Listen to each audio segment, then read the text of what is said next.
Have you ever felt a pain that didn't seem to belong to you? Ever cried without knowing exactly why?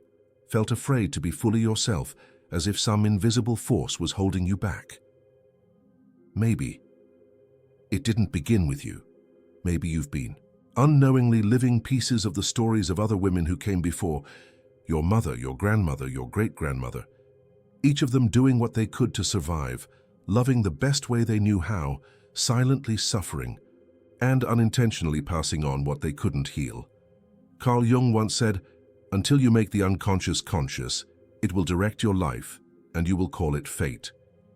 And that's what happens to many women. They live out patterns that repeat like quiet curses, toxic relationships, chronic anxiety, the need to please, fear of speaking up, the aching sense that they're never quite enough. This video isn't a promise of quick healing, it's an invitation, a deep, soulful calling for those who feel that the time has come to break the cycle, to look bravely into the past, and within and ask, whose pain am I carrying, and who am I without it? Sometimes the pain is so old it feels like part of your identity. But what if it's not yours at all? Psychogenealogy, together with Jung's deep psychology, offers a powerful insight. You might be carrying the emotional wounds of the women in your lineage without even realizing it. Your mother's sense of unworthiness, your grandmother's silence, your great-grandmother's fear of freedom. When pain isn't processed, it gets passed down, not as conscious memories, but as emotional patterns. And how does it show up? As guilt that appears out of nowhere. As the inability to say no or trust your own voice. As the nagging feeling that you're never doing enough, even when you're exhausted. The feminine soul is a subtle field of memory. And many women before you were never allowed to speak. They were raised to serve, to obey, to stay small, and what isn't spoken gets repeated. You don't need to know your whole family tree to feel this. Just look at your emotional patterns. How many times have you abandoned yourself to keep others happy? How often have you swallowed your anger and felt guilty just for feeling it? These invisible burdens, quiet yet heavy, are not your essence. But if left unseen, they'll keep living through you. You are not alone. And there is a way back to your truth, a way back to your own soul. You're living your life, and then out of nowhere, something small triggers a deep, disproportionate emotion, a simple comment, and your chest tightens, a moment of rejection, and you spiral into shame. A decision to stand up for yourself, and suddenly you're flooded with fear. You ask yourself, well, why am I reacting like this? But the answer doesn't come from the present, because the wound isn't from now, it's inherited. Carl Jung understood this well. To him, the unconscious wasn't just personal, it was collective, and through our families, we inherit not only eye color and gestures, but also unresolved emotions, unspoken fears, and invisible loyalties. When trauma isn't healed, it echoes. Our grandmother silenced in her marriage, a mother who dimmed her light to avoid judgment. Those energies don't vanish. They flow through the bloodline seeking expression, and often it's you who ends up feeling them. You may find yourself terrified of being visible, attracted to emotionally unavailable partners, constantly overgiving, as if love must be earned. But these patterns aren't random. They are emotional imprints, trying to repeat or trying to resolve. The past, unhealed, bleeds into your present, not to punish you, but to give you the sacred chance to transform it. When you begin to see this, everything changes. You stop blaming yourself. You stop thinking you're broken, and you start understanding. You are the first in your lineage with the awareness and tools to break this chain. That's not a burden. That's a calling. There is a voice inside you, soft, persistent, familiar. Sometimes it comforts you. Sometimes it judges. It whispers things like, "You should have done more. Don't be selfish. Keep the peace. Don't make waves." Who do you think you are? That voice isn't random. It's the internalized mother, the emotional imprint of the woman who first shaped your experience of love, worth, and safety. Carl Jung called this the mother complex. It's not about blaming your mother. She too was a daughter of silence, a woman shaped by her time and her own unmet needs. But it is about recognizing that her voice may still be shaping your choices. Were you raised by a mother who gave too much and received too little? Who taught you without words that being a woman means sacrifice? Who loved you, but couldn't fully see or support your individuality? Then chances are you carry her pain inside your psyche and replay it in your own life. You may nurture everyone but yourself. Feel guilty for resting, receiving, or saying no. Fear becoming too much or too different. This internal mother isn't just memory. She becomes part of your inner world, your self-image, your emotional reflexes, your sense of what's allowed. And here's the painful truth. If you don't become conscious of this inner voice, you may keep living her unlived life. But you are not her. You are you. You are the next, not the repetition. And the work of healing means meeting that inner mother with compassion, and then gently, lovingly, redrawing the boundaries. You don't need to silence her. You need to understand her, and then choose differently. Because deep inside, there's also another voice waiting to emerge, the voice of the woman you came here to be. There's a kind of guilt that doesn't make sense. You feel it when you say no, when you choose yourself, when you speak your truth, even gently. It shows up not because you did something wrong, but because you broke an unspoken contract passed down through generations, the contract of silence, of self-sacrifice, of emotional servitude. For centuries, women were taught and forced them to survive by shrinking, to be quiet, to stay safe, to give, to be loved, to endure without complaint, believing that suffering was virtue. This legacy seeps into your bones not through words but through behaviors. You watch the women in your family, swallowing their feelings to avoid conflict, smiling when they were tired, angry, or breaking inside, putting everyone else first and themselves last, or not at all. You may not remember being told you're only worthy if you serve, but somehow you live that message. And when you try to step out of that mold, when you rest, take up space, speak out, guilt creeps in. That guilt is not yours. It's inherited, conditioned, programmed into your nervous system. A survival reflex, but not a truth. The same goes for silence. How many secrets were kept in your family? How many stories were never told? About pain, about desire, about identity. Silence doesn't protect, it represses. And what's repressed doesn't disappear, and it becomes anxiety, resentment, disconnection. Servitude, too, often came dressed as being a good woman. But serving from a place of self-abandonment creates emptiness, not love. This is the hidden legacy, not of your ancestors' essence, but of their pain. And it's okay to grieve it. It's okay to say, I love the women who came before me, and I no longer choose their suffering. Breaking this legacy doesn't dishonor them. It honors what they never had the chance to choose. At some point in life, many women begin to believe that being in pain is part of being a woman, that to love is to lose, that to care is to carry everyone's weight, that to be strong is to endure everything, without complaint, without support.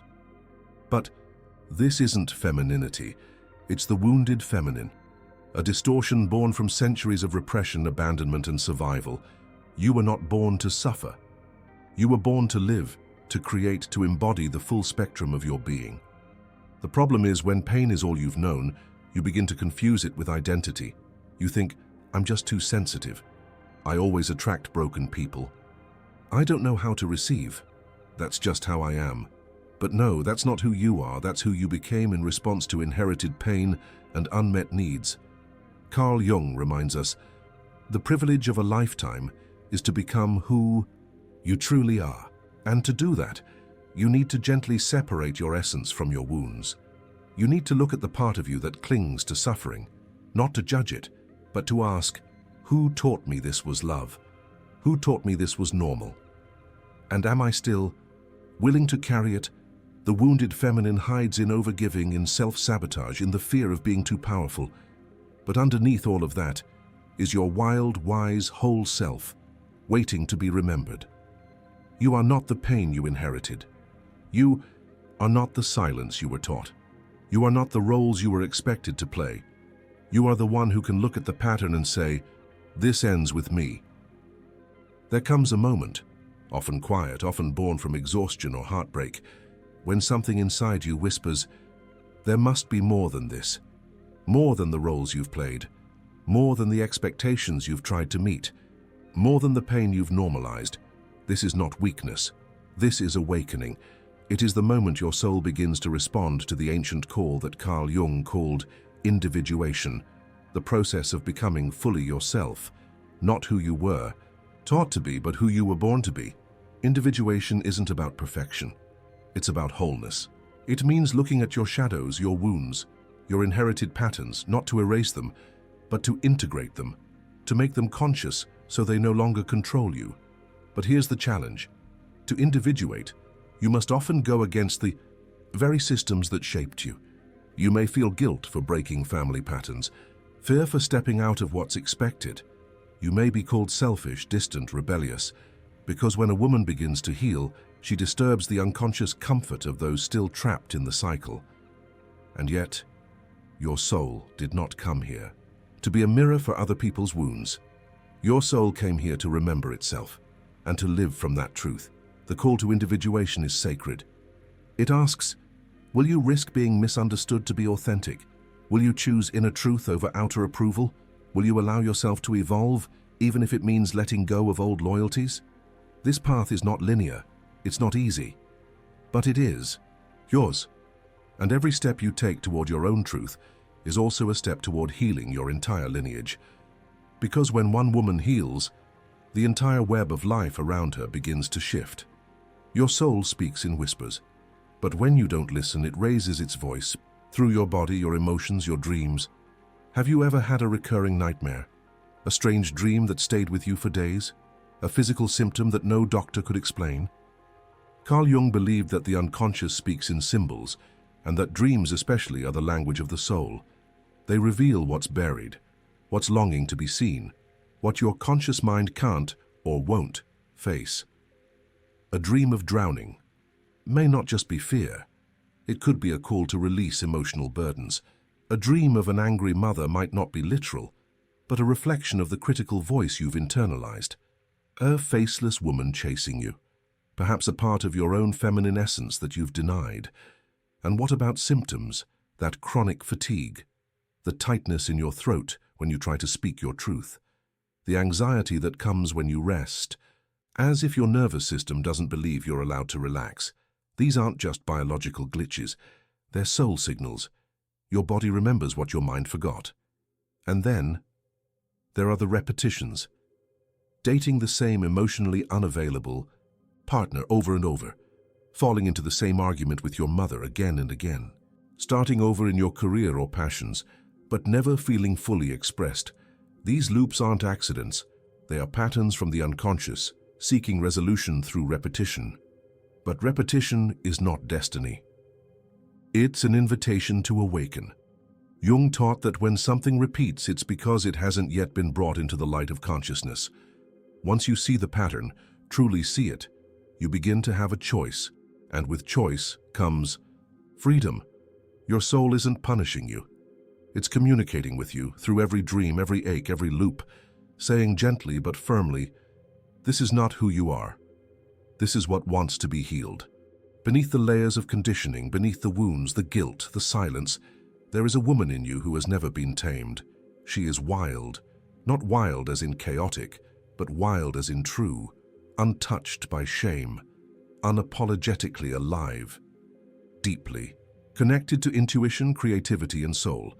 Clarissa Pinkola Estes called her the wild woman archetype, and Jung would recognize her as a living image of the feminine self, whole, instinctual, sacred.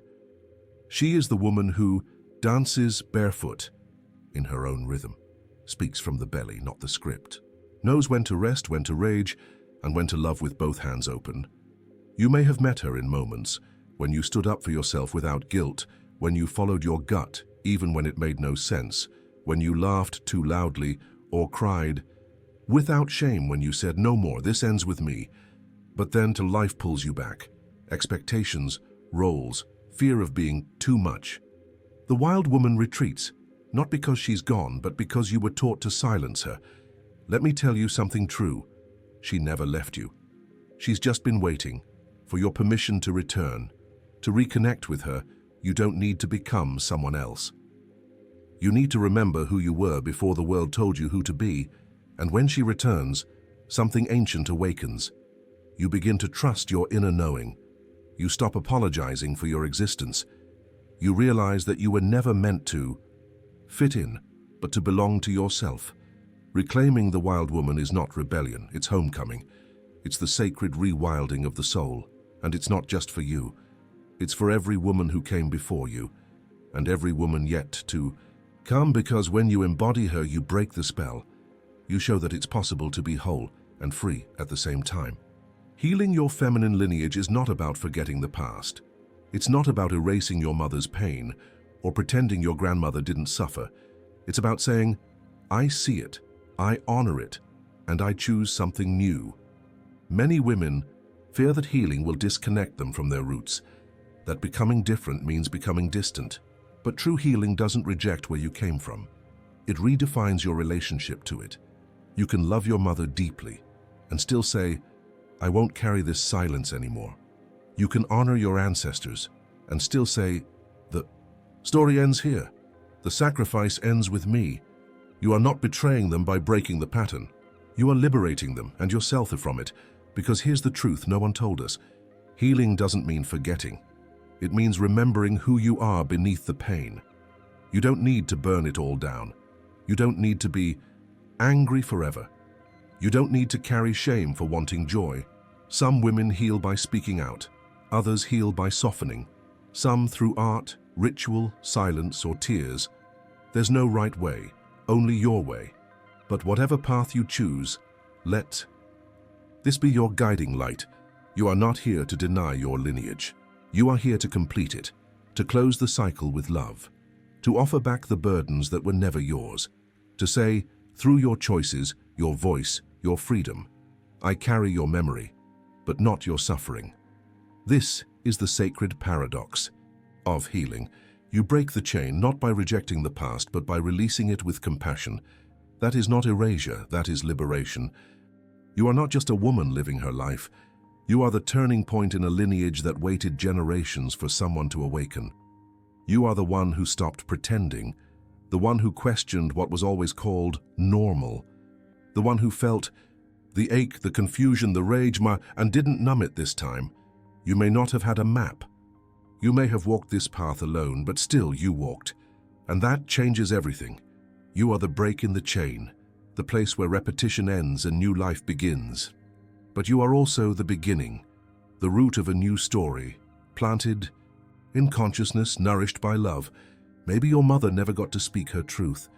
Maybe your grandmother never knew freedom. Maybe the women before you gave everything they had just to survive. You are what survival made possible, transformation.